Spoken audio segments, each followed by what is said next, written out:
एक बार की बात है, कुछ साइंटिस्ट ने मिलकर एक बहुत ही इंटरेस्टिंग एक्सपेरिमेंट किया। उन्होंने क्या किया कि एक बहुत बड़ा सा पिंजरा लिया, उसके अंदर 5 बंदरों को रख दिया और वहां पर एक सीढ़ी लगा दी।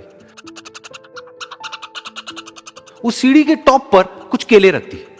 फिर उन साइंटिस्ट ने क्या किया कि जैसे ही कोई भी बंदर उस सीढ़ी पर चढ़ता केलों तक पहुंचने के लिए, तो ऊपर से ठंडे पानी की बारिश करने लग जाते।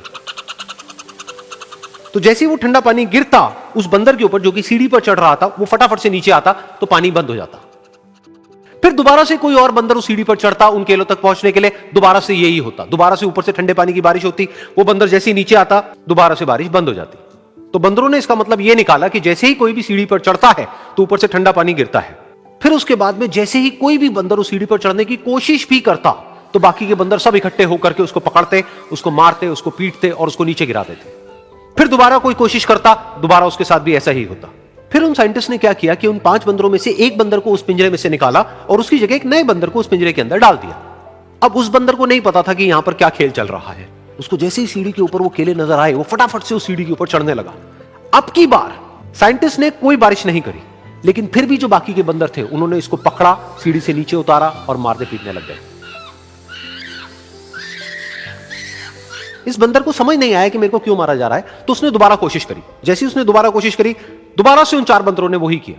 तो अब इस नए बंदर के दिमाग में क्या बैठ गया कि सीढ़ी पर चढ़ना मना है, अगर सीढ़ी पर चढ़ते हैं तो मार पड़ती है। उस सीढ़ी पर चढ़ना क्यों मना है और क्यों मार पड़ती है वो उसको नहीं पता था, बट उसके दिमाग में यह बैठ गया कि इस सीढ़ी पर नहीं चढ़ना है, ना किसी को चढ़ने देना है। फिर दोबारा से उन साइंटिस्ट ने क्या किया कि जो पुराने 4 बंदर थे उसमें से एक बंदर को निकाला और एक नए बंदर को उसी जगह पर डाल दिया। अब इस नए बंदर ने भी वही किया जो इससे पहले वाले ने किया था, यानी कि वो भागता हुआ गया, उस सीढ़ी के ऊपर चढ़ने की कोशिश करी, उन केलों तक पहुंचने की कोशिश करी। बाकी 4 इकट्ठे हो गए और उन्होंने उसको मारा पीटा, सीढ़ी से नीचे गिरा दिया। उसको कुछ समझ नहीं आया, उसने दोबारा कोशिश करी, दोबारा उसके साथ यही हुआ। और अब इस बंदर के दिमाग में भी यही बैठ गया कि सीढ़ी पर चढ़ना मना है और सीढ़ी पर चढ़ने से मार पड़ती है। फिर साइंटिस्ट ने एक एक करके जो पुराने 3 बंदर बचे हुए थे उसमें से भी एक एक करके उन बंदरों को निकाला और उनकी जगह पर 3 नए बंदर आ गए।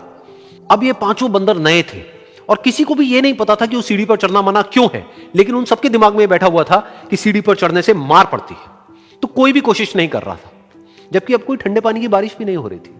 वो चाहते तो आराम से उस सीढ़ी पर चढ़ते, केले तोड़ते और आपस में बांट करके खा लेते। बिल्कुल ऐसा ही हम लोगों के साथ भी होता है, यानी कि इंसानों के साथ भी होता है। हजारों साल पहले कोई प्रथा बनी होती है, कोई रीति रिवाज होता है जिसके पीछे कोई ना कोई वजह होती है, लेकिन वो वजह खत्म होने के बाद भी वो प्रथा चलती रहती है, वो रीति रिवाज चलते ही रहते हैं। किसी में इतनी हिम्मत नहीं होती है ये पूछने की कि हम क्या कर रहे हैं, क्यों कर रहे हैं, बस सबको ये पता होता है कि ऐसा ही होता है। तो वो एक्सपेरिमेंट जिसके बारे में अभी मैंने आप लोगों को बताया, यानी कि वो बंदरों का एक्सपेरिमेंट, उसमें तो बेचारे बंदर हैं, जानवर हैं, उनको नहीं पता है कि क्वेश्चन कैसे पूछते हैं। लेकिन अगर हम इंसान होने के बावजूद भी क्वेश्चन ना करें तो हमारे में और जानवरों में क्या फर्क है, सोचिए।